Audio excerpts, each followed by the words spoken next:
my body clock and my broody nature has become a lot more intense since the pandemic. Correct. Same.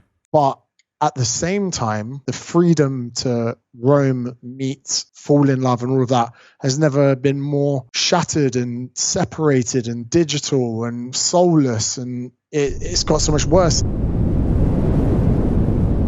James Smith, welcome to the show. Thanks for having me back. Difficult second album today. Why'd you say that? Well, you have a good debut, and then the second one, you've got to keep up with the talent, you know? If you're thinking about films as well, often the second one is never as good as the first. But I've got faith because we were saying just off air now, I've got a proper setup. I'm sat at a desk. I feel professional. I've got a professional microphone. I'm ready. Yeah, so even if what you're saying is bollocks, at least it looks the part. As long as I've got good hand gestures for people watching on YouTube and I can command the conversation using those, we should be right. Like a guy doing the weather. Like a weather guy. So we've got a cold front moving in from the north and some interesting points coming in from the south. So obviously you are now subscribed to my newsletter, like everybody else should be. And in it this week, I identified the percentage of Britons that thought they could beat different animals in a fight. So 45% of Brits think that they could beat a goose. 38% think that they could beat a medium-sized dog. 18% thought that they could beat an eagle. And then 5% thought that they could beat a kangaroo. What do you think's the largest animal that you could realistically beat in a fight? Before we do that, we need to set the ground rules of what victory is. The animal either runs away or it's dead. Or it's immobilized. Okay, because I'm a purple belt in jiu-jitsu. So, if I take the back of a kangaroo and I've got a seatbelt, under over, I've got, control over that. I've got two hooks in behind the legs, no rotational control of the kangaroo. There's not going to be a verbal tap. So, so the kangaroo's dead. I want to, no, I've just got control. I want to look at the adjudicator and be like, have I won? Because if you want me to kill this kangaroo, then, there's going to be a conflict of interest there. I don't think many people have been really looking at the rule set. Being a BJJ practitioner, I need to know the rules, where am I going to accumulate points. With some animals, like a goose, I might pull guard, slide in on my bum, take away the threat. Then that goose steps into the guard. Next thing you know, half guard, deep half, get a sweep, end up on top. I think that most of these animals, the advantage comes from behind. But the problem is, especially with a goose and a kangaroo, their reach, you're going to have to try and fight the reach. Because kangaroos do that sort of double, like the drop kick thing. And that's going to be challenging for you because you're not going to be used to striking at BJJ. That's okay because I'll catch the leg that they kick with. And then we'll do a run the pipe, which is a wrestling move to sit them down. So, I reckon I could have a few animals. What about an eagle? Again, the size discrepancy, I wouldn't really know how to go about it. And I wouldn't want to hurt the eagle either. So, when it comes to altercations, I still think I'd probably end up running away. But I'm not sure if I'm honest. I probably want, if I could fight any animal. Actually, no, I'd say a monkey, but they're way too strong. So I don't know if I'm honest. I'm really not sure. 66% of Brits think that they could beat a house cat, which means that 34% think that the house cat would win. That really concerns me. Like, a cat is literally designed to be drop kicked over a fence. Like, it's the exact size. It's the perfect distance off the ground. If you can get it laterally, how far do you reckon you could kick a cat? 20 meters. Easily. Yeah. Have you heard of the saying that a dead cat still bounces? Yeah. I don't know what it means though.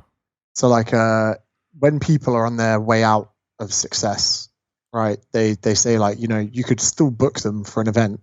Let's say you find someone from a hit TV. What was Too Hot to Handle, right? The first season. You could still get one from someone from season 1, put them in a nightclub in Windsor, and they would still sell tickets. They're a dead cat. It would still bounce if you drop it from enough height. Okay. So no matter how far it falls, it's still going to bounce. And the kind of adage, as I believe it, is that, you can still get a dead cat to bounce if you drop it from enough height. Did you know that the terminal velocity of a cat is non-fatal? That's that would make a lot of sense, seeing as they've jumped from buildings, and it's mad. Have you seen? There was a video on the internet the other day of a guy jumping out of a window of like a 4th, 5th story floor, hit the deck hard, and just got up and legged it. How he? What did he land on? Like grass or pavement? It's like grassy grassy kind of slippery slope onto concrete, but his butt hit the ground. Like if he broke his tailbone, it wouldn't have surprised me. Yeah. But the adrenaline, he just got up and run. And the police officers come around a few minutes later and they're like, no way.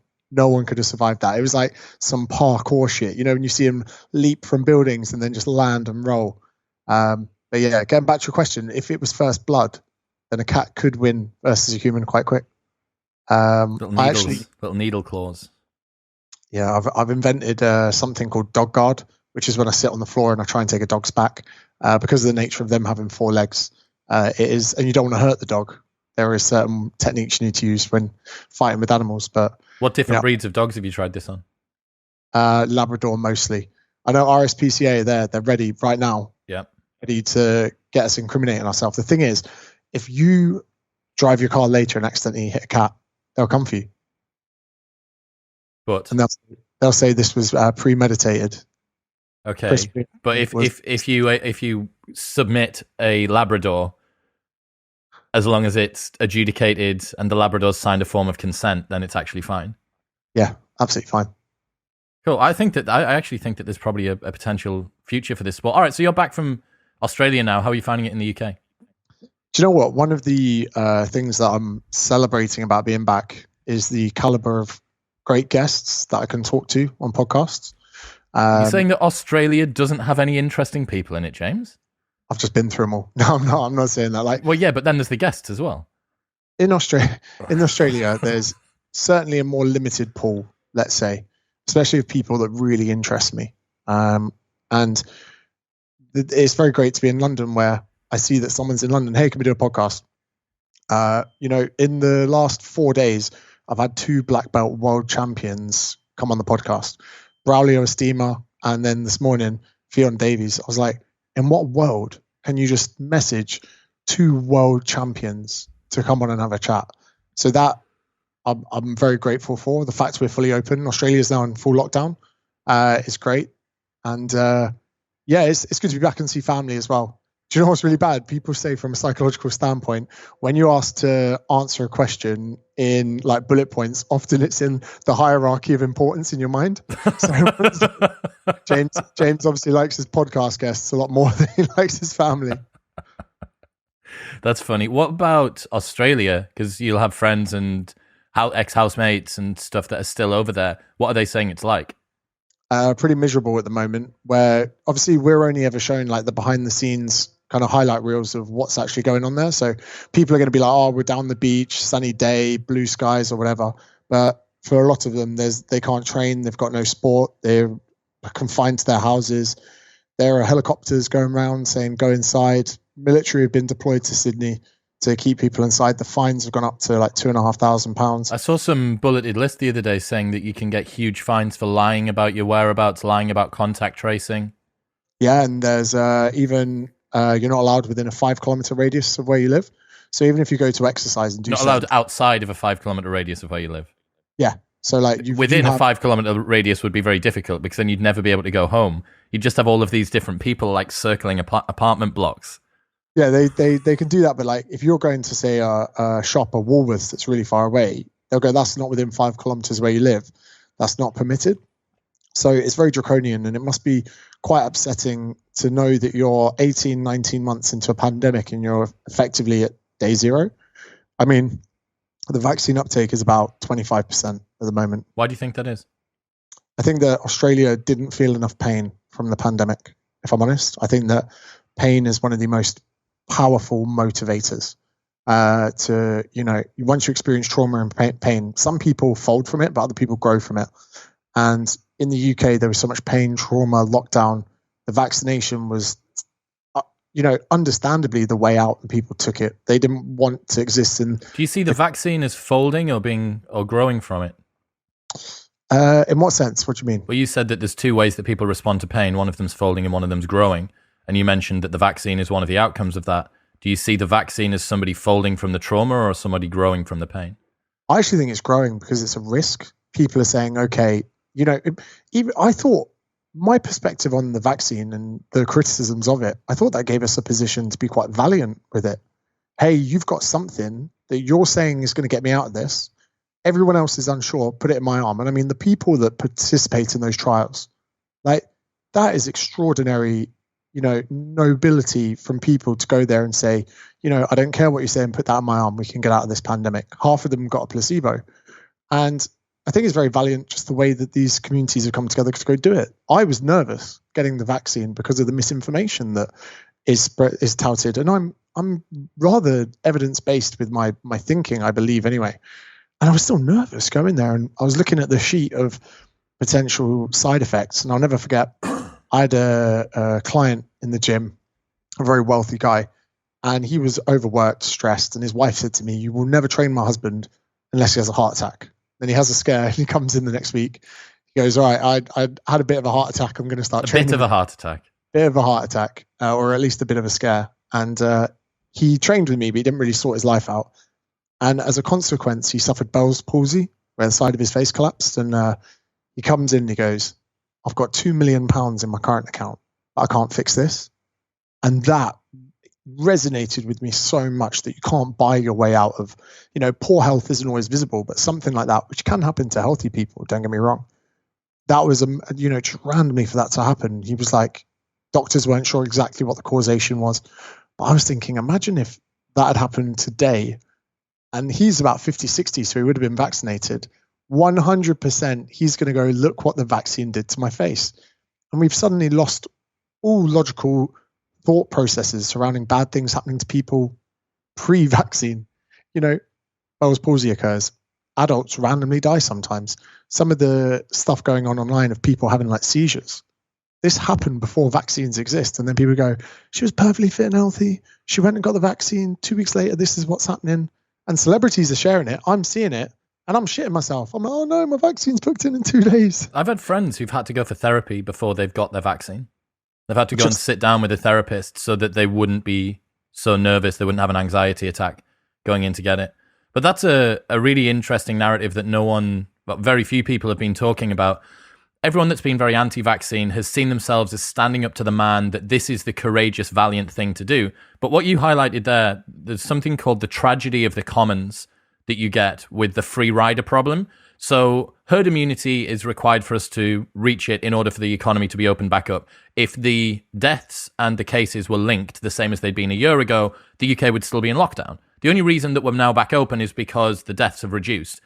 The reason that the deaths have reduced is because everybody's vaccinated. That's what's decoupled cases from mortality, because you get a lower infection load, so on and so forth. So you were totally correct. If you are someone that says, "Okay, I understand that in order to get this country back moving, in order to make other people who maybe can't get the vaccine to get their lives safe, I need to do something which I know has an associated risk with it, and I'm going to take on that cost." But what you get is this free rider problem, where the person who decides to just hold out and not get the vaccine and not get the vaccine and not get the vaccine ends up benefiting from herd immunity just as much as the person who does, but they don't have to take on some of the potential risks that come associated with the side effects of it. So that free rider problem turns a lot of the narratives that people have had upside down. It's like, okay, so who's the valiant one? Like, if I'm scared of taking the vaccine, if I know that there are some potential health risks, the same ones that you do, but I'm prepared to go, okay, I'm going to stick this in my arm so that we can get the country back moving, so that we can get the economy back working, so that people who can't get the vaccine can actually feel a little bit more safe. Like my cleaner can't get the vaccine because she's got some ongoing health concerns. So the only way that she could have come back to work in my house is if everybody in this house had got the vaccine. I didn't just get it for the cleaner, but that's an example. There's also a lot of virtue signaling that's going on from people not getting the vaccine. And you're like, whoa, you're not better than people because you've stood up to the man. But in Australia, it's very interesting because when I left Queensland, so you look in Brisbane, Gold Coast, Noosa, had only experienced, I think, 6 or 9 COVID deaths the entire pandemic. The whole time. New South Wales, maybe 200 the entire pandemic. Crazy. We had 70, 80 days with no cases in transmission. So we were like, oh yeah, COVID, you wouldn't have the statistical chances of me getting COVID in Australia were so small because no one had it. There were no transmissions in the community. I actually got a really bad cold. And when I got a really bad cold, I was like, there's no way I'm getting tested. Because if I get tested and it turns out I'm one of 5 million people that have got COVID, I'm done. I'll get cancelled. Out of the country, yeah. Yeah, they were like, James Smith, dirty COVID bastard. There's almost like shaming. Like, over here, you get tested, fine, it's normal. It's like, anything. It's just like, oh, Dave's got COVID. Oh, has he? I thought you had it already. In Australia, when I got the sniffles, I was like, this best not be COVID. And I joked around and said to people, like, if chlamydia went away in 2 weeks, you'd never get tested. You just do your own thing, keep your dick in your pants, and you'd be fine. Right. And someone's like, give me chlamydia. No, I didn't. Don't know what you're on about. You got it from someone else. And so I think because of that, because the problem wasn't so severe, you didn't know anyone that died of COVID in Australia, your friends, your family, very rarely. Some people are going to go, oh, what about the old people? I'm a 30-year-old that lives in Sydney. I don't know any 90-year-olds. My family are all in the UK. So there wasn't enough trauma for people to be motivated to do it. And the Premier of Queensland actually came out and said, I'm not anti-vax, but so far, I think the AstraZeneca is causing blood clots in 1 in 10,000. If you put that across the population of Queensland and the fact we've only had 6 or 9 deaths, statistically, we're going to have 20 more deaths from the vaccine than we will COVID. Fucking hell. And she was completely right. Yeah. So you've got that as far as a political kind of problem. Australia is still aiming for a zero COVID, country, which is very difficult with the variants, hotel quarantine, the draconian nature of that. Olympians coming back from Tokyo, if you live in South Australia, you've had to quarantine twice. 2 weeks in Sydney, fly to Adelaide, and 2 weeks in South Australia. 28 fucking days. And now, am I mental here? Are we not in a position where we can get 100% COVID test in a quarantine environment within a shorter period than 14 days? And some people are like, oh, but some people don't have symptoms until day 10 or whatever. Take a pint of my blood, right? Do what you need to do. But if you can determine I've not got it, let me the fuck out. You know what I mean? Well, I had a couple of friends who were comedians that went over to go and do tours, and they had to do the same thing. And you just watch someone slowly descend into madness as they went over and spent all of their time in this hotel being delivered sort of prefabricated meals that were already made there. Thankfully, a few of them have got quite big followings, so they'd managed to get fans to come and throw weed onto their balcony from a park that was down below. So people were coming and throwing like bags of weed and sweets and like cans and other stuff up onto the balcony. But yeah, I don't know, man. You can deliver food to the actual place and say, can you take this up? So for instance, you get Uber Eats and Deliveroo. So that comes into the reception. It goes straight up. So if you have a food delivery for a friend, you could put weed brownies, so I've heard, in a bag, give it to a friend. So I've heard. And the hotel will take it right up to their room. So imagine that just 14 days absolutely baked out of your mind. You just come out as a vegetable. No COVID, though. Duran went in and he did 14 days to come out for our Australia shows. He grew 70,000 followers. He became everyone wanted to know how he was losing his mind. And for him, he's a very disorganized person. Being in the same room for 2 weeks was perfect for him. He really enjoyed it. Constrained all of the things that he was getting wrong in his normal life. 2 of my friends were literally day 13. They were like, I'm not sure I'm ready to leave. You know that I've got Stockholm syndrome. Keep me in here.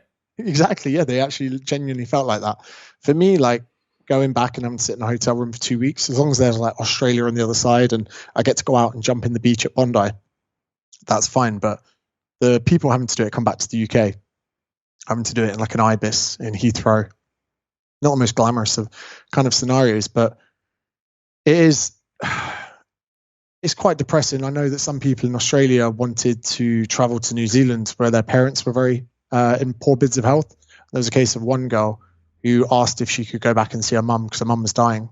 And while New Zealand said, you've got to quarantine. And as she was quarantining, her mum died. So she said, can I come out and go see her? They said no. There was a chance she was going to miss her mum's funeral, but they managed to push the funeral back a little bit later.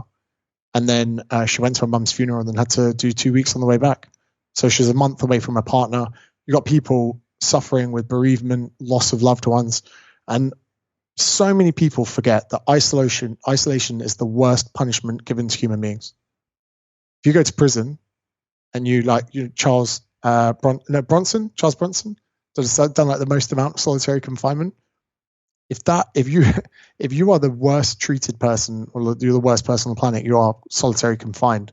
And now we are dishing out months and years of solitary confinement to people in prevention of spreading a virus that's already in the country. But the alternative is to let it run rampant, right? it's difficult from a policy perspective to just say, oh, well, we'll let it out. People don't need to do the quarantine, because you're damned if you do and damned if you don't. Like, this is one of the situations. Like, the only people apparently that knew exactly what policies should have been done are the press commenting on something that happened 4 weeks ago, like perpetually over the last 18 months. They always had the right answer, but not at the time. They had it in retrospect after a month. You're like, well, do you really think that the people in charge of your country want more people to die? Like, how? Yeah, I'm sure that some of the people at the top, probably psychopaths and sociopaths and people that don't have empathy, have snuck through. But like, en masse? Like, the entire global leadership is just trying to decimate their own countries? It's more so the fact that there's no kind of lateral thinking with this. Like, I would happily wear an ankle tag and be on house arrest. I would pay a security a very good wage for 2 weeks to stand at my front door and to make sure I don't fucking leave. I'll pay that guy £200 a day. Just let me be in a home. Just let me have a garden. Let me have somewhere to sit. Let me employ someone to make sure I don't leave the house. You know what I mean? Put cameras out, put a tag on me, whatever. But let me live like a human. You know, to not get fresh air is one of my weirdest concerns. We did an event in Leeds last week, and there was a room between the backstage area and the main stage area, and it had no ventilation in it because it was a really old building. And I felt claustrophobic in it. It was a big room. And I said, there's no one else bothered that there's no fresh air in here. Like, there's no ventilation. I panic in those kind of environments. And when you get into hotels where there's no window to open, for a few hours, fine. To sleep, fine. But 2 weeks without having fresh air come in, I already worry what that's going to make me feel like. And some celebrities, if you go, there was some Geordie Shore cast that went out, and they had outdoor balconies, seating areas. They had rooms all next to each other so they could see each other. Poor Charlotte from Geordie Shore flew out for 2 weeks, quarantined, then the show got binned because of their outbreak and had to come back. Yeah. Fully fucked it. Yeah. So it's quite annoying that it's a rule for one and different rule for another, and you've kind of got to have contacts and TV if you want to have a balcony. Like, who have I got to suck off to get a fucking balcony? Let me know. If you can't do it, no one can. Exactly. The SAS boys got rowing machines on their balconies. I'd like that, but just I probably wouldn't use it. Another thing that I've been really fascinated by recently is sort of modern dating dynamics, especially in the era of Love Island and Instagram and Tinder. Relationships seem so interesting to me, especially as women start to be more educated and outperform men in employment. What have you been thinking about to do with this? You noticed anything interesting? From a dating dynamic, do you know what? I know you've had him on the podcast before, Jordan Peterson, the kind of insight that he has about intelligent women being harder to settle up. They're less inclined to get married because for a woman, it is often a prerequisite to have a husband who is more intelligent. That's what they would like and what they would seek. And the more intelligent a woman, the smaller the pool for potential partners as a counterpart. However, for men, they do not have that same prerequisite in the other direction because they have this macho kind of, sense of providing and looking after. Now, there are going to be some people that disagree with that. You're going to have outliers, but that's pretty much it. On average. On average, yeah. So now that, that's just something, a dynamic I never really thought about before. Do you know what? Since we've last spoken, I actually read a book called Attached. Have you read this? No. So one of my ex-girlfriends told me to read it, Shona. Fantastic. And I left it unread for a very long time. One of my housemates had the physical hard copy. And when I got back, I said, right, okay, I'm going to listen to it. And I listened to it, started running. And it's been criticized for not having enough categories. But you have secure, then you have avoidant, then you have anxious. So you've got these three broad categories. And when the traits were explained, I knew straight away I was avoidant. Straight away. And I've never felt like I've been spoken to in a book before. All my traits. And secure people aren't very omnipresent in the dating scene because they're in relationships, because they're secure. So if you go onto a dating app, I've now come to realize the majority of people are either anxious or avoidant. Now, if I start chatting to an avoidant person, we're probably not even going to kick off because we're both avoidant. There's not enough there. Now, if I end up finding a secure person, often there's not enough fireworks and you think they're quite boring. And you go straight past a partner that would have been a good idea. And I've now come to realize that a lot of people that I know that are in successful long-term relationships, the beginning of their relationship was never special. they were friends, or they went on a few dates, or they hung out, or they played at the same rugby club. And then over time, it's only month 2, 3, and 4, they realize how perfect they are for each other. Then you've got this poisonous, avoidant and anxious connection, where if you put an avoidant and anxious person together, there's fireworks in the onset. And I've realized so many of my previous relationships, I've dated anxious women, and it's like two ends of a magnet that shouldn't be together. And I spot this now when I look at my friends. If an anxious person is feeling unloved, this is my understanding anyway, they partake in something called protesting behavior. And when they partake in protesting behavior, they cause an argument out of something that never had grounds for an argument. And they create this kind of protest because they want to feel loved by the other person. They need reconfirmation of the other person's love for them. But as an avoidant attachment style myself, when I see that protesting behavior, I distance myself from it. I'm like, whoa, you're acting a bit crazy. I'm like, whatever, what are you doing? So the avoidant person becomes more detached. The anxious person becomes more crazy trying to get the reaction, and you kind of drift further apart. And then the avoidant person just disconnects, and the relationship goes to shit. And that is literally probably the last 4 serious relationships I've had. And I read this book and I was like, oh shit, I've been dating the wrong type of people. It was all here. Yeah, but people confuse that sort of flirtation and the little bit of energy at the start for a spark, right? That the fact that you have a little bit of friction that can cause heat. This person's interesting, they challenge me, there's something different about them, and then down the line you think, well, this is fun for dating, but do I actually want to roll this into a long-term relationship with someone that we're constantly at each other's throats? It's a really difficult pill to swallow to realize that the onset of a relationship of someone who's not right for you is amazing. And then it dies out. And often the onset of a relationship where someone's amazing for you feels quite dull. And people, if they're in a stage of their life where they're dating, they might just cast them aside and move on to something that feels better. And a friend of mine called me this morning, really angry about a disagreement he'd had with a girl he's seeing. And I said, you're an anxious person. You're partaking in protesting behavior. And I said, you haven't got the reaction you want from her. And now you're mad and venting to me. I go, the fact you're speaking to me is because you're so annoyed she hasn't given you the reaction you want. And I was like, fuck, I've read one book about dating and I'm already now seeing things differently. Like when the first time you find out about macros, protein, carbs, fat, it's like I look at things like that now. I'm like, I see the code, I see the numbers. Yeah, the red pill, pure red pill shit. So that helped me understand a lot about myself really, and the dating scene where I am avoidant. And I have a theory that being successful in whatever line of work you do gives you a permit to be extra avoidant, because if something's not working out, or there's an argument, or I start distancing myself from someone because they're protesting or they're annoying or there's no compatibility, similar to yourself, we have work we can fall back on, a constant variable that's always there supporting us. And you're seeing someone right now, right? Correct. Let's say she starts making your life hell. The demons occur in your head going, fuck you. If I get rid of you, I could do an extra podcast every day. I can develop my business, what I do, and my legacy if I eradicate you and replace it with work. But there's a comfort zone there, right? There's always this fallback plan. There's always something there that you know that you've got going on. It's actually kind of like being in 2 relationships at once. It is. It's like being in a relationship with the person that you're seeing and also being in a relationship with your work. And knowing that if that one starts to piss you off, that you've got something that you can put your love and your energy and your attention into, and you will get love and energy and attention back. And I think that it makes for a very interesting dynamic when you have somebody that doesn't need the partner. And I suppose that a lot of attachment probably comes from a place of insecurity.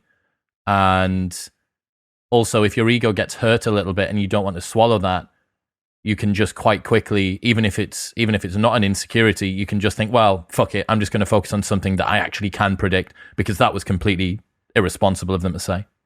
Yeah, and then you can, such as myself, go and put out good content, make video, and you can get your almost addictive dopamine, serotonin hits from a digital device, which is fucked. Now I'm in a position where, I could go cold shoulder on the person who's giving me grief, where really in a relationship, argument should be a time where, a bit like training a muscle. You create damage, it comes back stronger. Create damage, come back stronger, and you're progressively overloading. And that trauma that occurs as a part of the growing process. But it becomes so easy when you are, successful in your own right, when you're working for yourself, let's say, actually, because that's probably the metric of success I'm using. So easy to just turn your way on that and go to the other relationship. And then you go, oh, and this is the dangerous assumption. You're like, if I do that and make more money and get more successful, I can set up for my future life, my future wife, my future this. And talking about a utopian version of a future wife is a classic trait of an avoidant attachment style. And I was like, when I was at that, I was like, oh, fuck. Wanting to move back to Australia, build the business, get the family, buy the dog, do this thing. They're all justifications for why you don't need to put up with difficulties in the now. And that is classic avoidance style. And I thought that was just me. And then I realized that everyone of the same attachment style is the exact same. And I was like, fuck. And I've actually used that sometimes to create distance between former lovers where I think, oh, my future wife ain't going to act like that. She isn't going to say that. She isn't going to behave like that. Go on, get out of here. You know what I mean? So I realized that a lot of these kind of flaws that exist in my thinking towards relationships is based on how I am. And that apparently is governed from how you're brought up. But you need to have variation in attachment styles as part of like evolutionary kind of traits. You need these kind of outliers who, if I always think as if I was a primitive human. I was like, I'll be out killing wildebeest and shit, bringing back legs of meat and pillaging through all the women in the camp. Like I probably would quite like to just go hunt on my own. And I was like, that's probably why I like working on my own. I'm very much an ambivert. I have my extrovert moments, I have my introvert moments. And in the digital age with social media, it's never been easier to be, introverted and avoidant and still yet hit quotas and all the things that. But you get to be extroverted on your own terms. You get to pick when it is that you do it. This is one of the reasons why I love doing the podcast, that if I was, I'm good buddies with Mike Thurston, as an example, and he's pretty much constantly vlogging. If he wants to put out 2 or 3 videos a week, he actually needs to capture quite a lot of content. He needs to do shit. Like, he can't just sit down and have a conversation. He actually has to do shit. He has to go on a boat or go to the gym with Larry Wheels or fucking do whatever, buy a new car. So he has to do stuff, and he's constantly on, always on. But that suits his personality type because he's sort of this quite gregarious, outgoing sort of like dude who's super extroverted and always has buddies around him. I'd be like, fuck, man, like I need... So last week I was in London and I did Rebel Wisdom on Wednesday. I did Lotus Eaters podcast on Friday. I spent a full day with my buddy Alex O'Connor, Cosmic Skeptic, on another day. And then on Saturday I did GB News. It's like I literally, for the first time in as long as I can remember, I spent 4 days and maybe like an hour a day waking was on my own. And the rest of the time was around other people. And I came back on Saturday night and I was completely wrecked. Like this is... I mean, it was awesome and fun, but I needed that time to sort of rest and recuperate. And designing your life and whatever your creative pursuits are and the job that you have and the sort of partner that you're with around, okay, where do I get my energy from? Do I have a partner who constantly needs me? If I'm someone who actually enjoys their time on their own, then that's not going to work because I'm always going to feel like they're pushing and they're being needy when I actually just require a bit of space. I think that reading that book and really thinking about what I'd learned, I've realized that the real issue is that I've never communicated my requirements and needs to be on my own. And if I'd communicated that better when I had gone to that place of needing to be on my own, the partner I was with wouldn't have felt unloved because they would have justification. This is why it's happening. Yeah. So I think that next time I'm in that kind of place, I need to say to someone, hey, look, I need time on my own now and then. And do you know what? A lot of the times that my relationships have combusted is when I've spent too much time with people, trying to please them, letting them stay around all the time because it's convenient for their gym routine, letting them stay around because, of whatever it is. And then I've realized that I've been neglecting my own attachment style in a bid to make someone else happy. And because of that, it's just blown the relationships up. And now in retrospect, I can see that my most successful relationships are when my girlfriends live further from me. And I was like, fuck. I was like, I'm going to need some fucking good therapy if I'm going to move in with someone. I know, man. Well, there's a few things that I've been reading about recently. One of them's the cohabitation effect, which you may be familiar with. If you live with somebody who you are intending on getting married with for more than 6 months before the marriage, there's a statistically significant increase in the chances of divorce. So most people, this goes against what most people would think. You move in together, you work out if you're compatible, and then you make the relationship down the line more likely to work.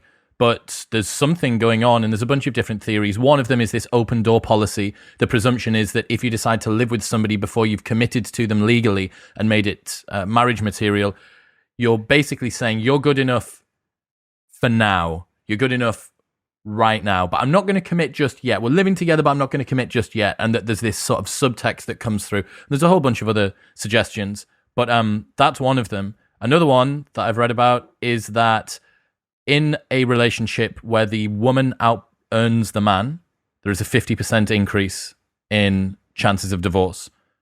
There is also a 25% increase in the chances that the man needs to use sildenafil or Viagra to perform in bed. And I know. And the final one was, if you have a master's level education versus a bachelor's, there's a 93% increase in right swipes on Tinder.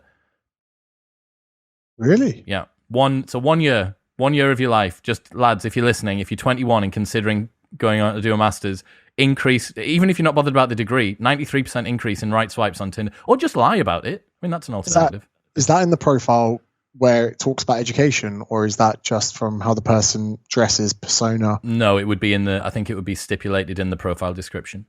Oh, then fucking lie about it. I lied about having a BSc for fucking 4 years in the corporate world. They just wanted someone with a BSc. They wanted someone with that attitude. And I had that attitude when I was at work, but I only got a foundation degree, which is fucking degrees.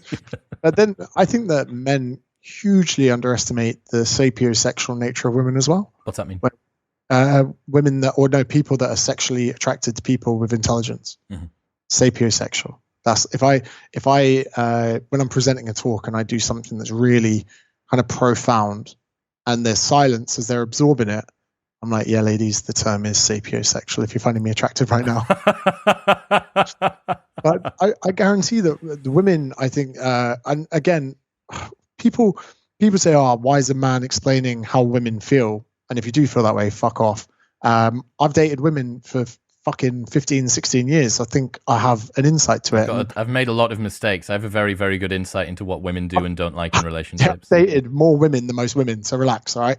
And I would say that women are attracted to wit and banter and all of this, but I think it's because if you look across the scale of things, funny people are intelligent, very intelligent. I think the people that have got witty, quick banter, even the fact that you could get a joke round quick, people see that as a source of intelligence. It's an immediate demonstration of intellect, correct? And that must be, an element of sexual attraction, because not only do you want the kind of physical, traits in someone and testosterone profiles, androgens, growth hormone, reproductive, whatever, you also want someone who's intelligent. And the same goes more so for women than men go for women. But then again, that's often misconstrued that men obviously then don't find intelligence attractive and they just want tits or ass or whatever fucking Middle England likes to put in your questions box. Hey guys, ask me anything, intellectual level, tits or ass. You're like, fucking hell. That was something I found really weird. So when I went on Love Island first season and they said, what's your type? What they were asking was, do you like petite girls? Do you like brunettes? Do you want green eyes or brown eyes? Do you want it to dress like this? They weren't asking, what are the fundamental characteristics that are going to never change across time? They were saying, what are the physical characteristics that are going to fade within the next 8 years? That's what they were asking. That's a very dangerous kind of question as well when you put it like that, fade over the next 8 years. And another phenomenon is the amount of people that I've met and found them very sexually attractive after a couple of hours and thought, wow, if I'd only seen a screenshot of you, I might not have swiped right on you. Alternatively, the polar opposite, where I've swiped right on someone based on their picture and met them and there's been nothing. So this is something that the incel community has a huge problem with at the moment. So recently we had that shooting in not Newquay, in Plymouth. I got shouted at for putting Newquay in the newsletter by someone from Plymouth, by someone from Newquay, and said that I'd offended their entire town.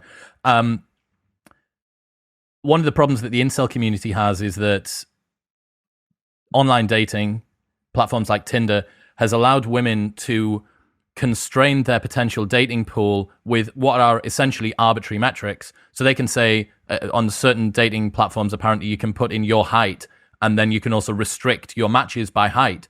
So if you're a 5'8" guy and the woman says nobody below 5'10", you do not get a look in with that woman. But what it misses off, and the argument from the incel community, is that there are X factors, grace, the way that somebody moves, like the fact that they have good body language, all of these things that you cannot put your finger on. And these aren't quantified on an app. Now, something tells me that the incel community isn't exactly swimming in X factor and grace, but the argument still makes sense. When I first started online personal training before I had an app, I would get my clients, as soon as they paid, I would send them a video. I go, hey, thank you very much for joining my online personal training platform. Really excited to get working with you. I require you to send me a video back. For the first 6 months, I just started chatting to them, but I didn't know them. That one video that they would send me, they'd be like, hi, my name's Trisha, or whatever it was. I could see their level of anxiety, their way that they held themselves, the way they spoke. And that gave me a good idea of building their program. And if they seemed like very anxious and their hand shaking, no camera presence, I was like, probably not going to have a squat rack in their first phase of programming. Because if they are nervous holding up a phone to me, I'm not sending them into the depths of the squat rack. And then alternatively, if someone was bubbly like, hi, James, yeah, so I do group classes every week, I'm like, she's going to be fine going in. It was amazing that just 45 seconds of someone on camera, I could develop an assumption for who they were and what they were like. And where I have used dating apps before with caution, one of the first things I do when I take the conversation to WhatsApp is like, I want to see you speak. I want to see you. And there's often an unfair fucking balance if they follow me on Insta. Because I was like, hey, here's 400 hours of me chatting shit. I just want a fucking 30-second WhatsApp video to make sure that you're not face-tuned and fucking, you know what I mean? Yeah.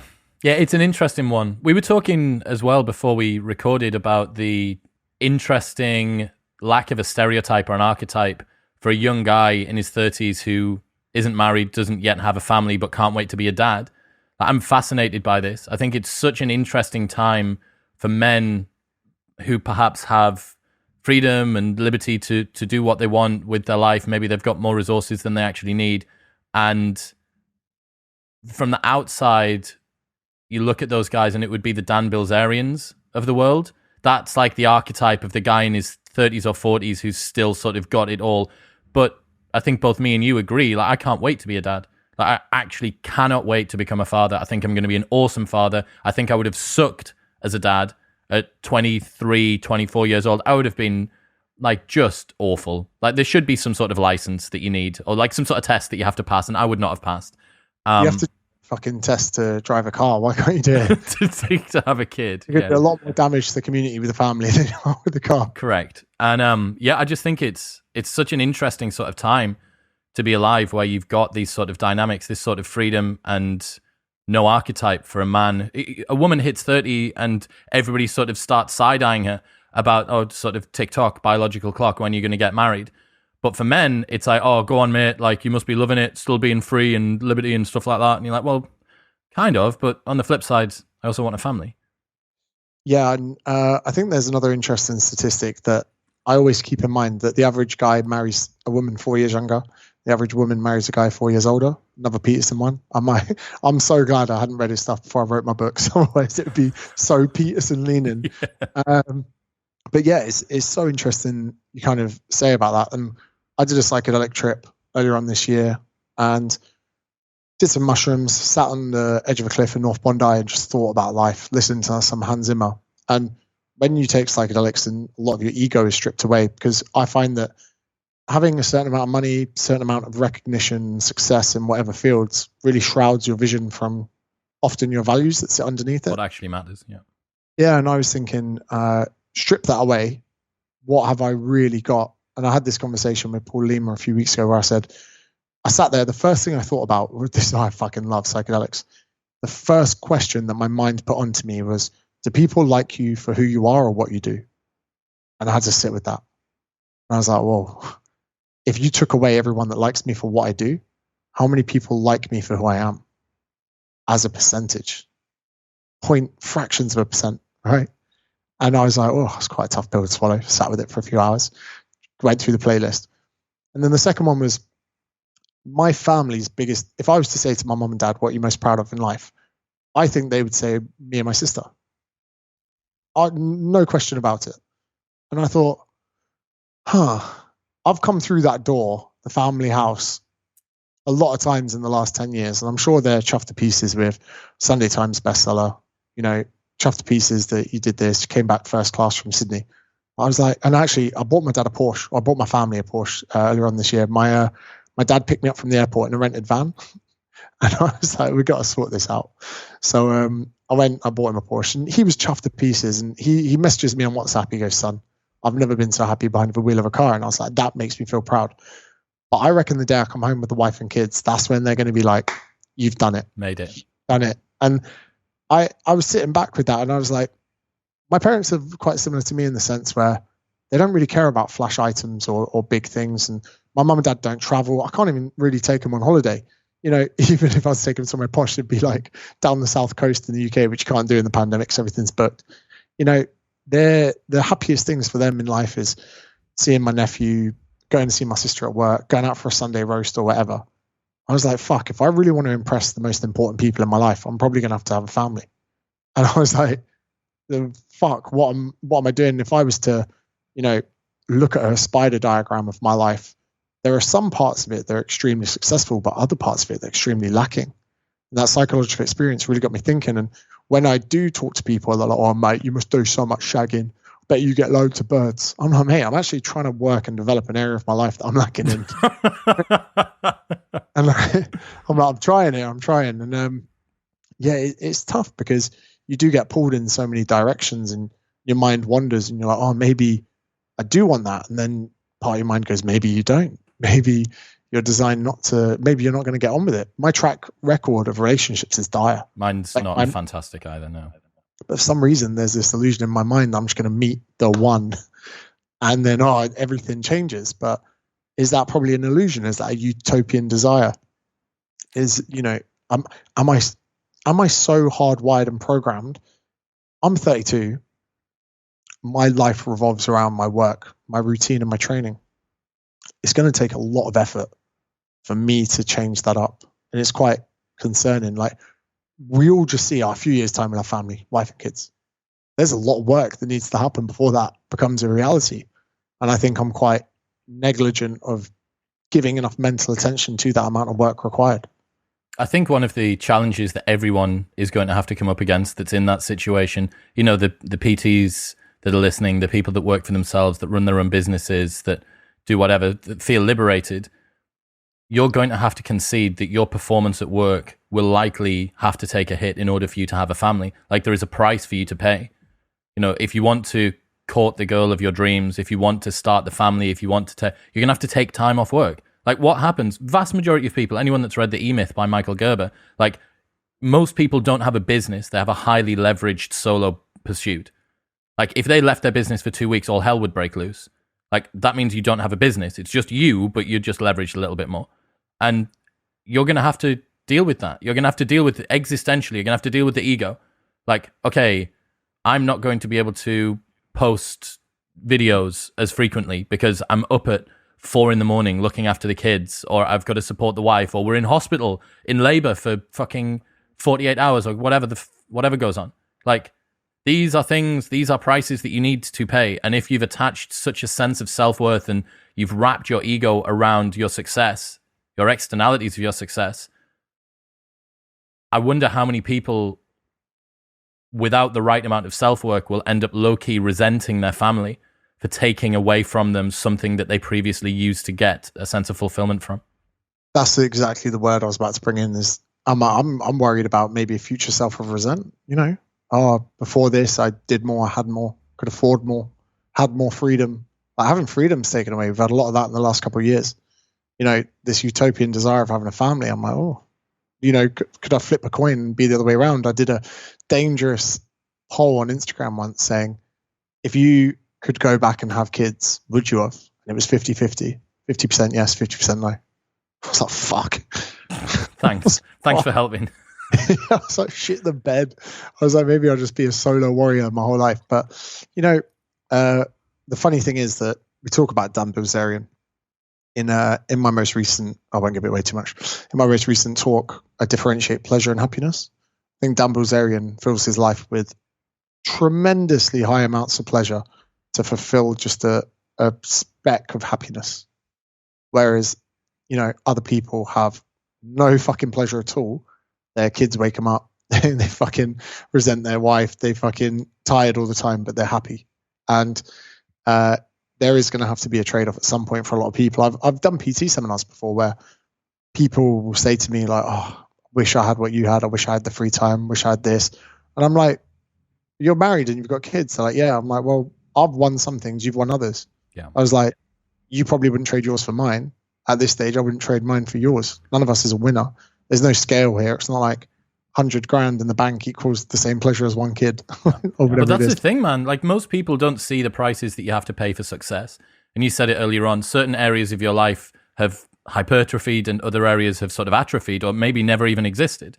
And yet you don't see, like, I always use this example of Tiger Woods. Like, you don't know the price that Tiger Woods had to pay to be Tiger Woods. On the golf course, an absolute animal, perhaps one of the best ever. But I wouldn't take relationship advice from him. But I don't think that he's got such low self-worth that he's been pulled over at the side of the road for falling asleep at the wheel as he's on his medication. He recently rolled his car. I'm going to guess that he probably wasn't fully sober when he did that, and that snapped both his legs. He spent nearly half a decade out of the sport because he's had injuries, because he's pushed himself so hard, because that's what was drilled into him by his father. All right, do you want that? Like, do you really want that? Because everyone looks at him and thinks, oh, great, I'd love to be Tiger Woods, traveling the world, playing golf, night contract, all this money, adoration. Okay. Do you want to not be able to look yourself in the mirror? Do you want to not be able to love a wife? Do you want to not be able to stay faithful to one woman? Those are the prices that you have to pay. But because we applaud success and we put it on such a narrow domain, such a narrow channel, and we put it on such a high pedestal, you think, right, that's what I want, because that's what everybody else seems to think is cool to want. So therefore, everyone just starts mimetically copying whatever it is that's on the top of that. But the grass is always greener with this stuff. Me and you, two guys who could go anywhere in the world, could work from anywhere in the world, are both saying, "Ooh, isn't it interesting thinking about families? Like, wouldn't it be, I wonder if I'm going to be a good dad. Like, I wonder what sort of fucking, like, family SUV I'm going to, like, do you know what I mean? Like, what sort of stroller should we get?" And the grass is fucking greener with this stuff. Like, to look at you and say, "You've got it sorted, mate," is just, it's narrow-minded. It's also, here's a +4 Uno card. I'm adopted as well. So I've never seen or been with or touched of a bloodline relative. So if I have a kid, that is going to be the only relative that's in my bloodline that I've ever seen. That's crazy. Yeah, so like that's another really crazy like plot twist on that, where people look around at their family, they can see their features and their parents and their sisters and everything. But I've never had that. So that's another kind of layer to it. And sometimes men right now are not in the best place they've ever been for fertility and for sperm count and for environments. Like, I'm pretty sure that as we go through the next 20, 30 years, where I think there'll be a natural decline of population due to the fact of women being more educated, contraception, all of these things, more likely to be in professional work life. I think we're also seeing generations of less and less healthy men, and more obesity, more lack of sunlight, all of these things. And I sometimes worry about fertility, like it's a weird thing that when I'm 32, I got hit in the nuts in jiu-jitsu the other day. I was like, fuck. I was like, don't do that again. I was like, I haven't had kids yet. I was seriously thinking the other day, because someone had commented and said that the quality of male sperm decreases. So not, well, also the volume, but the quality in terms of fertility decreases in your late 30s. And I was thinking, I was going to Google it. Where can I freeze some jizz? Like, where can I freeze some? Just in case. Just as an insurance policy. It's a valid thing. It's 100% a valid thing. And because then I was thinking, I was like, if I was infertile, which people think is really rare, well, my mum and dad couldn't have kids. So I've lived and grown up with perfectly normal human beings that have got no ill bids of health. For the amount of wine they drink and the fact they've never been to a gym, they're fucking amazing, right? And they couldn't have kids. And I was like, fuck. And then I was like, imagine if I was in a position where I couldn't. That means that my bloodline would never, ever continue. Yeah. And there would be, it's not like it could branch through, my sister or anyone else or my parents or whatever. I was like, that's it, done. The lone gene pool that existed through myself that never 4 ever billion years of unbroken survival and reproduction would die and done. end in that Full stop. position. Yeah. And I was like, that'd be shit. And then Paul Lima, one of my favorite people, I had him on the pod a few weeks ago. He nearly died of COVID, quite literally nearly died. And he has 2 daughters, loves them to pieces. And he said there was like a little bit of solace when he thought, well, he's laying on the floor waiting for the ambulance to come get him. He was like, it's okay. They'll be fine. The genetic prodigy has continued, yeah. Yeah, and I was like, there's something about that I don't think is really discussed about. It's not quite macho to really talk and epitomize reproduction.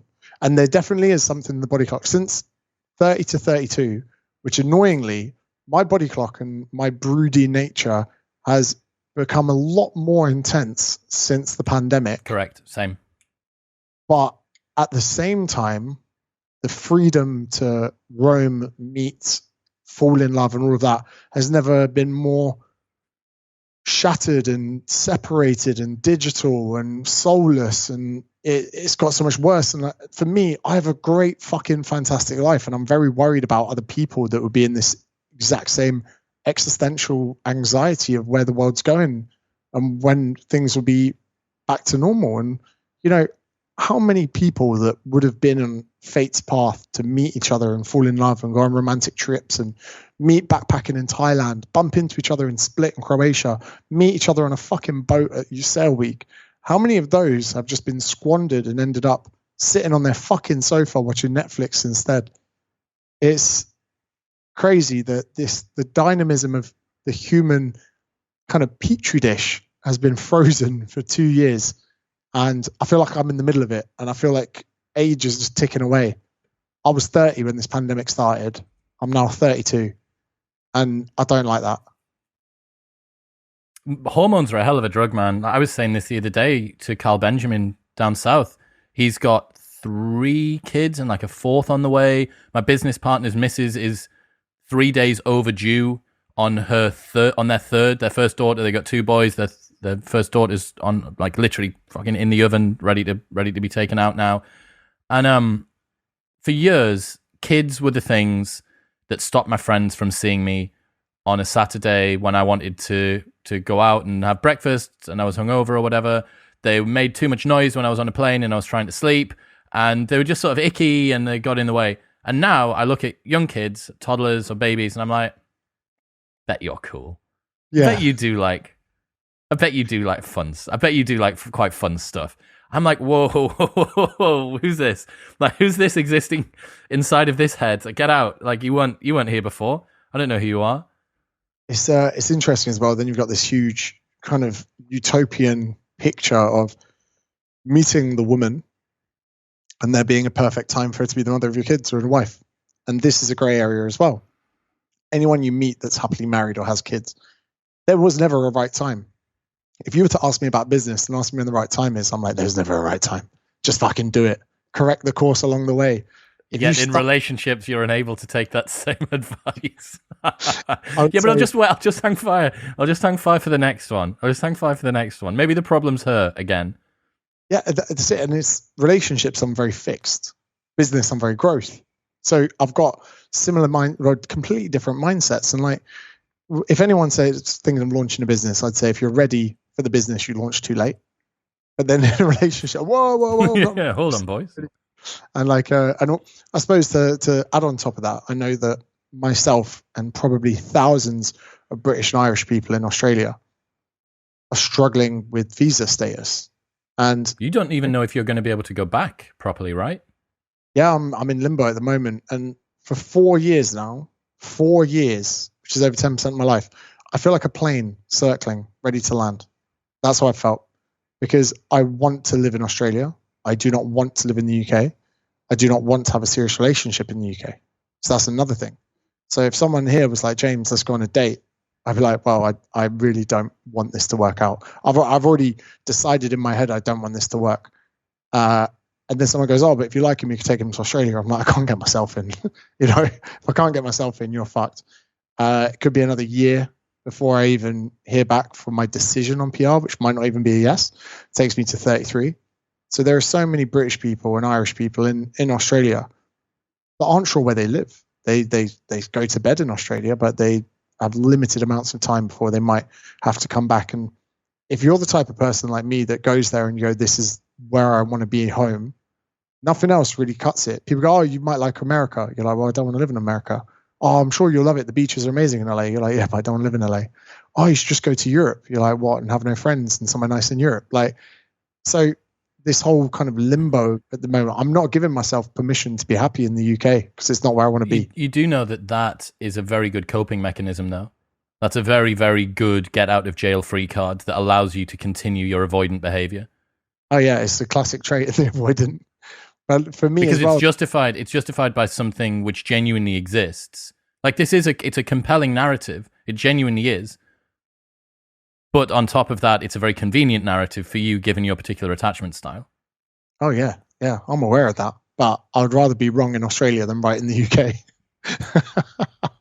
So like, yeah, and to be fair, like, you're always in this constant battle where, like, I was hungover the other day. I go see my parents. I was like, this is nice, but and do you know what? I'd love to be wrong. I'd love to go to Oz, move there for 3-4 years, and go, I had it wrong. I'd love to be wrong and want to come home.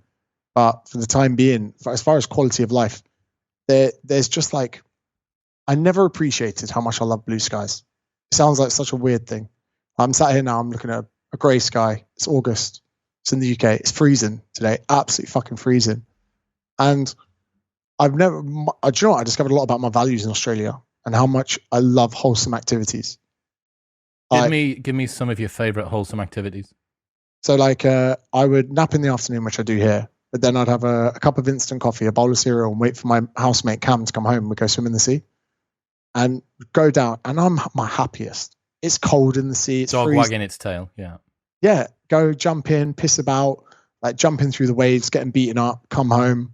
Like in the morning, hey lads, 6 a.m., sunrise dips. No one can deny a sunrise dip. The only thing getting in the way of a sunrise dip is you not wanting to get out of bed. So then we'll just fucking pull you out of bed. And like, I lived in a budget house in Australia. My rent's like £200 a week. I lived in a bit of a shithole part of Sydney, but I was happy. Whereas in London, I need to live somewhere nice. I'm living in Richmond, living on my own, living in a posh area, because I need to get my happiness from that, because I'm not getting it from outside the house. Have to compensate. Yeah. Yeah. Richmond Park's lovely, but I don't want to be there. After I'm in there for an hour going for a jog, I'm bored of this now. Get me home. I watch so much more TV here. And like, although there's just so many kind of wholesome parts to me that are unfulfilled here. Like, I haven't swum in the sea now for like 2 months. So here's something that I think a lot of entrepreneurs need to realize about being in the UK. If you are in the UK, if you're somewhere else that you just don't like where you live, one way to look at that is, I am not being fulfilled externally in some of the ways that living somewhere better, quote unquote, would facilitate me. But on the flip side, it's a forcing function that permits you to spend more time on work. Like, if you need to front load the amount of effort that you put into a business or growth or your skill development or whatever it is, living somewhere shit is actually a really good forcing function for that, because there are fewer things to distract you. Now, the argument would be, what is the end goal reason of you being good at the business? It's to have a life which makes me feel happy, so why not just shortcut it and live somewhere good in the first place? But there is also, I think that you would agree too, there's an entry requirement, right? There's like a buy-in that you need to get. Like, you need to get to a minimum level of income and security with the business. And if you can front load the work that gets you to that more soon, this is one of the reasons I really wanted to talk to you about. I know you are a little averse to buying property, that buying property is something that you're not a huge believer in. And I was really interested to dig into that. What's your reasons for that? So, first of all, a lot of people can't really afford to buy houses. They can't. The majority of people can't afford to buy houses. The majority of people in their 20s should be figuring out who they are and what they want to do. But instead, they get sidetracked. So they get into a job that pays 20k, then it pays 25, then it pays 30. And they're now working a job they don't really like for 30k. They then start eyeballing a house. They end up then buying a property somewhere they don't want to live, with someone they probably don't want to spend the rest of their life with, so they can get a mortgage to appease their parents. They then remain working a job they don't like, to live in a house in a place they don't want to live, to afford a mortgage with a partner that they don't want to be with. And suddenly they're not only trapped by the partner, they're now trapped by their job. They can't just leave their job and go start a career. They can't go turn a hobby into a passion. They now have the pressure of, if I break up with my partner, I'm going to have to take on the mortgage payments myself that I can't afford because I'm not earning enough money to do so. So I think a lot of people are living in this existential fuck up where even if they do break up with their partner, they now need to sell the house. And any money they did make on the house has now got to go stamp duty, fees, fucking legal, all of this shit, right? I think a lot of people fall into that trap. Not everyone. But when I'm giving advice to people, it's to those people. You know, living an hour away from your fucking job. I've got friends now at the moment. I think they're fucking crazy.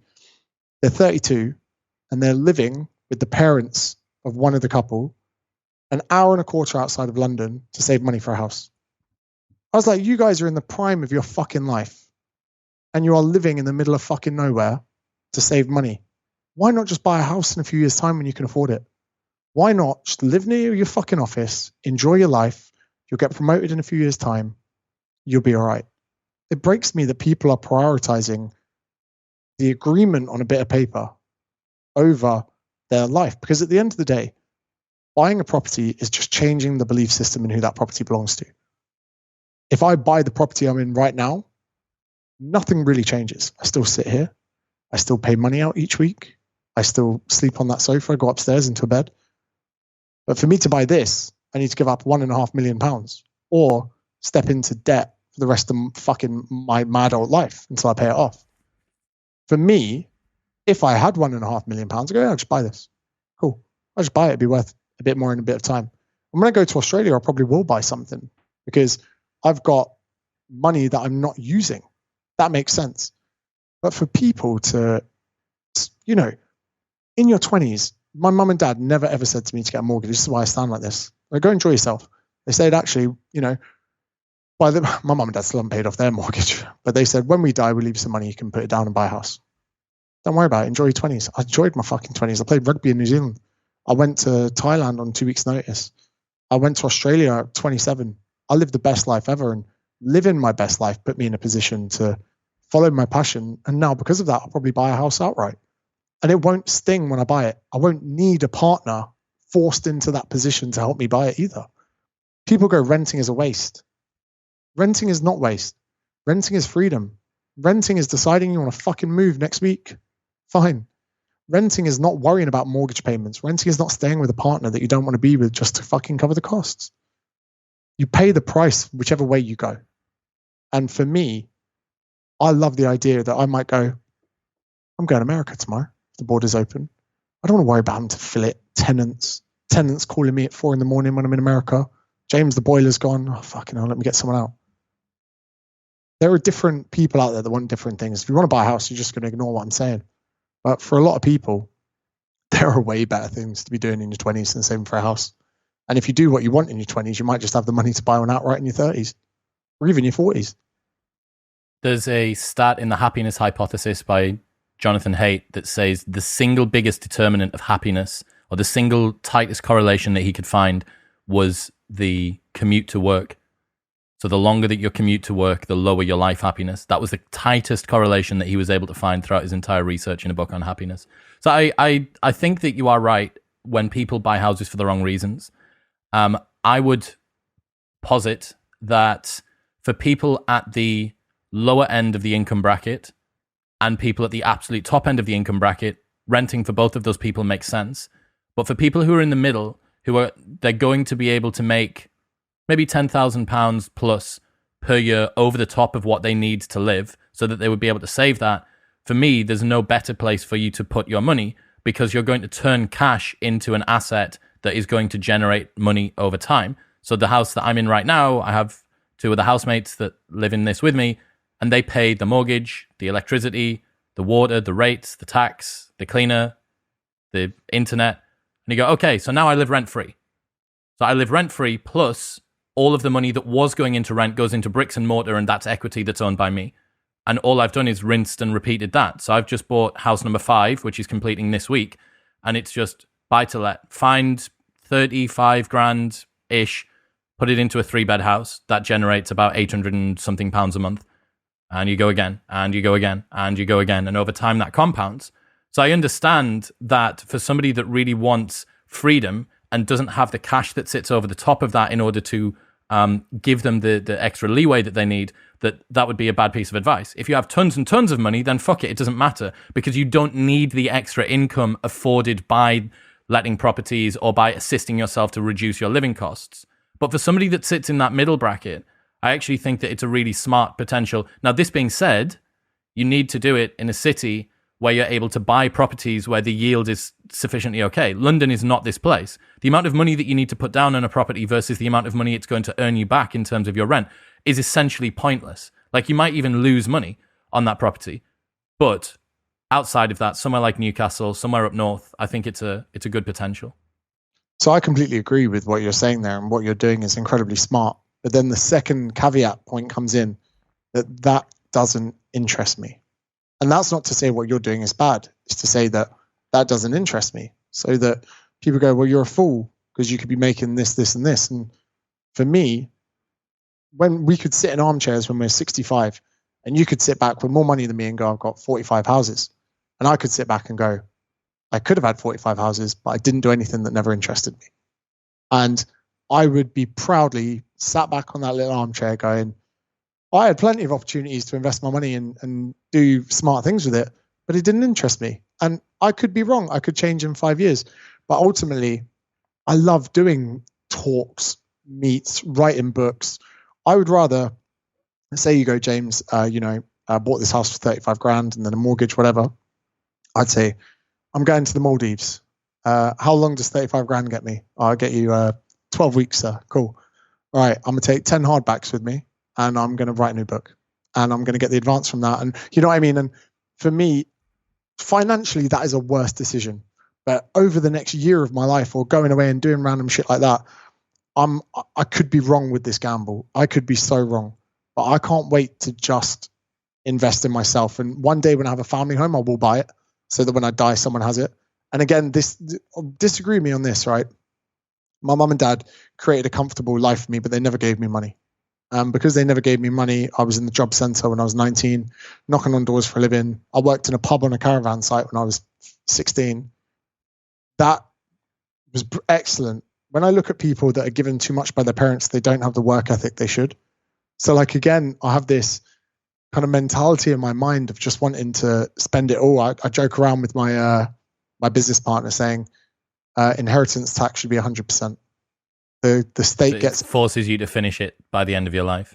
Yeah, spend it, do it, live a life, get rid of all of it, and then your kids don't get anything at the end of it. So you have to bring up your kids with that. I think that the same mentality for me, coming from a working class background, not really having money, being like literally skint, bones of my ass, couldn't drive myself home from my placement year at uni back to uni when the placement year went kaput. But I didn't have the money to put the petrol in my car to get home. And that was 20 years old. And then 13 years later, being able to afford 5 houses and have varieties of income and stuff like that. But I think that coming from that background of no money has actually lent me to have like ambient monetary anxiety. So for me, I require a greater sense of comfort. I need to know what is coming in each month and the position at which I feel, right, fine, I'm now liberated to fuck off to the Maldives and drop 35 grand. Like, it's only getting toward the place now where that's something that I would feel comfortable doing, because the prudence and the conservatism financially that has kind of been quite pervasive, especially if you've come from never having money. I do think that we've got sort of two different role models going on here. One of them is never came from money, it's fine. Even if I don't have any, it doesn't matter. And the other one is never came from money, fuck, I've now got some, hold on to it at all costs and make it earn more for me. And they're both correct, because they both are in line with our values and what we find happy. Do you know what, man? Sometimes I wish I could love Newcastle, someone like that. Do you know how lucky you are to be in a part of the world like that and to love it? You love it, right? It's good. It's good, man. It is. It's a small city that's easy to win at, and that was something that I really, really enjoyed. I wouldn't say that it's the best place to live in the UK. I've been to, I do enjoy London. I enjoy being in cosmopolitan cities and stuff like that. But it is fun. It's good nightlife. You get flights in and out of it. I almost wish I never became such a fucking snob for the good life. Yeah. Because, like, I remember Sonny Webster, a good friend of mine, pretty sure you know him, like the Olympian lifter. He calls me up one day. He goes, I'm having a bad day. I'm like, come around. We're going for a walk. And we'd walk and I could see the sea and there's blue skies and there's sun and everything like that. I can't go back from that. I can't step backwards from that life. And like, if I probably will be hypocritical when, or will be a hypocrite when I do buy in Australia. But then I think it's slightly different values. When I go, you've been to Oz? No. There's an area called Gold Coast and it's on the beach and you get a lot for your money there. And I actually want to keep living in Sydney, but I actually want to buy a big 4-bedroom house in Gold Coast on the water, not too far from a beach, because then I want to have an open invite for all of my friends to come to Australia and to stay in that house. So even if I'm living in Sydney, I'll be like, right, guys, this weekend, come. Here's the key code for the front door. Come stay with me. And if my friends got families, they got kids, they got whatever, they all stay in that house. Even if I'm in the UK, hey, go stay in my house over there. I'd love to create that like community environment where there's like a cinema room and something for this and that, and a barbecue outside. And for me, the idea of buying that is amazing because then I get to part my money and other people get to use it, and they don't get to feel like they're getting a handout. I'm like, yo, come stay with me. But that excites me. Outside of that, my freedom is so important to me. And like, I'm not saying that you've jeopardized any of yours. And I always think in the back of my mind as well, did you ever think that like when the pandemic started, I was like, if we lose 25% of the population, property prices are going to that cryptocurrency is going down.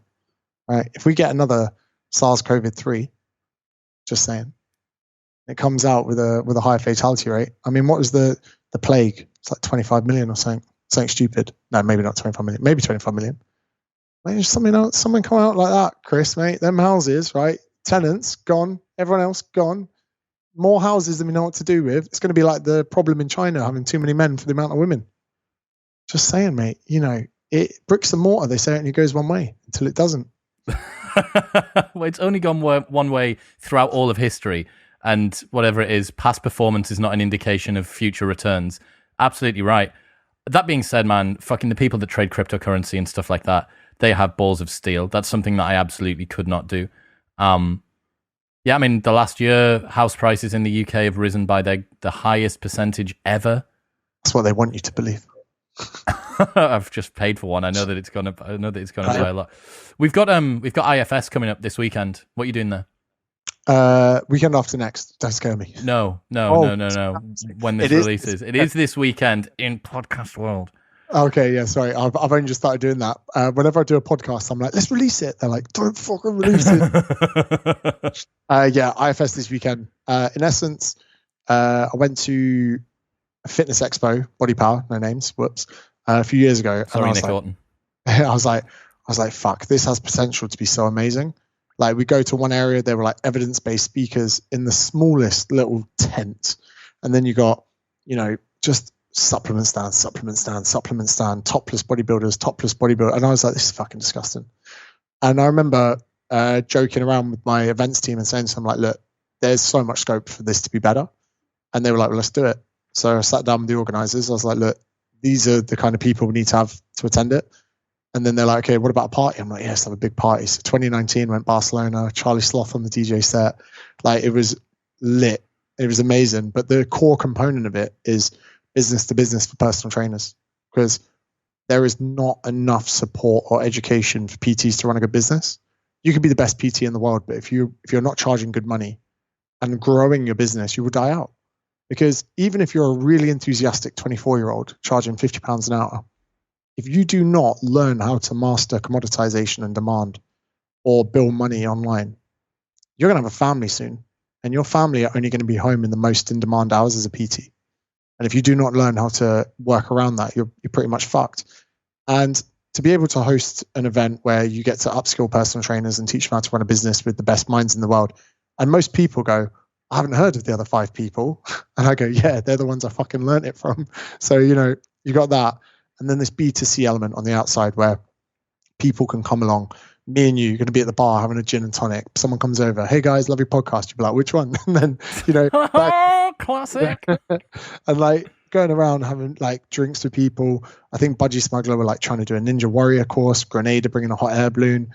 Like there's panels inside where people can talk. There's a mental health panel. There's a panel on whether or not the fitness industry is sexist. Like we got all these like juicy things, and it's not expensive to come down for the weekend. A lot of people haven't had a proper festival vibe in quite a while, and yeah, it's just exciting. And my events team have done fucking an amazing job. They've got a background of like music festivals and events, so the production is lit. You go to some places and they've got like a DJ set on fucking shit production and shit speakers. So yeah, Mr. Jam's playing in the evening, and I don't know if you've seen Mr. Jam live. Yeah, we've booked him a couple of times. He kills it. He is unreal. The energy that guy brings, Insane. Yeah, insane. So like, I'm buzzing. I'll be pulling out the yellow tint glasses, bopping about on the dance floors. No selfies after 10 p.m. Yeah, man, I'm gassed for it. I'm gassed. I'm hosting the podcast panel 3 p.m. on the Saturday on whatever the fuck stage that is. So if anyone is listening, I was supposed to have a link. I was supposed to get some sort of a link. If they just Google International Fitness Summit, .com, it'll come up and get your tickets this Saturday and Sunday. And then is there a thing on the Friday? Are you guys doing a meetup on the Friday? No, on the Saturday, the first hour on Saturday is a meetup for solo travelers. So we're going to get name tags for all people that are traveling on their own. I'm trying to get colored name tags. So you can get green, amber, red. I don't want to traffic light it. Dating one. Right, okay. Yeah, single taken or not sure. So not sure. Anyone that wears the amber one, it's so funny. So what are you doing? Playing hard to get. What are you here for? Avoidant behavior. Yeah. Apparently club nights at the moment, that's a big no-no, the traffic light systems. Well, we do it only on Valentine's Day. We do it every year on Valentine's Day at our events. So there's some controversy about that. People saying that, oh, you can't do that anymore. It's fucking degrading or something like that. Not in Newcastle, man. Newcastle doesn't fold to this woke stuff. Like, it's just such salt of the earth people. When you have lads that wear rigger boots and use the plaster dust from the work that they've done during the day to chalk up the bar before they lift in the gym on an evening time, and they've still got like their work overalls on and a high vis t-shirt, like they're not bothered about gender neutral bathrooms and whether or not traffic light parties are racist. Yeah, I just get out of London. I know. I went for a coffee earlier, and it's like, this toilet is gender neutral, and I was like, fucking hell, just have a sign saying use whatever one you want, or just toilet. You know, if they just said toilet, if you want to cater for all genders, all 72 of them, and you've got 2 toilets in a building that you don't mind people using, just take the M and the F sticker off, right, and just have toilet. Like, the overreaching of the woke stuff. Fuck me, Newcastle's never sounded so appealing. I know, man. I know, it really does help. But yeah, so internationalfitnesssummit.com if people want to go and get the tickets. Sunday's the more sort of PT side one, right? It's the more businessy side one. Saturday's for everyone. Party vibes, go around, panels, gin and tonics, big party in the evening, probably activewear by day, and then party gear by night. Then we're all going to meet up about 9:30 on Sunday, hungover. We've got over 500 personal trainers doing the B2B on the Sunday, where Darren, myself, Phil Graham, Paul Moore, Mark Coles, Jay Alderton are doing these business to business talks. They're going to be like TED Talks about things that probably people are getting wrong, things you can work around it, interactive Q&A. Then by Sunday night, we can all die and maybe end up going for a beer. I love it, man. I'm sick. I can't wait to go. I'm coming down on the Saturday morning, I think. So I'm going to be like caffeinated on the train and pushing myself straight onto the stage. It's going to be fun. Sick. I'm buzzing for it. I'm gassed. James Smith, ladies and gentlemen, people want to check out your stuff. Where should they go? Just type in James Smith. It was tough at first, right? When I started, I'd had to say... Very normie name, isn't it? There's a lot of them. Yeah, but I'm now top of the algorithm. Number one James Smith in the world. Imagine that. Well, imagine being the number one James Smith in the world. There's a singer who won't be too happy about that, but there's a very anti-Semitic Labour MP called Chris Williamson from Derby, who I'm desperately trying to beat in Google rankings. I've got him on pretty much everything except for just like the top 3 on Google soon. Well, give us a year, lad. Give us a year, and we'll be top of that. But yeah, type in James Smith, Twitter, Facebook, YouTube, Instagram, everywhere. I'm everywhere. Peace, man. See you on Saturday. Thank you, mate. Thank you very much for tuning in. If you enjoyed that, then press here for a selection of the best clips from the podcast over the last few months. And don't forget to subscribe. It makes me very happy indeed. Peace.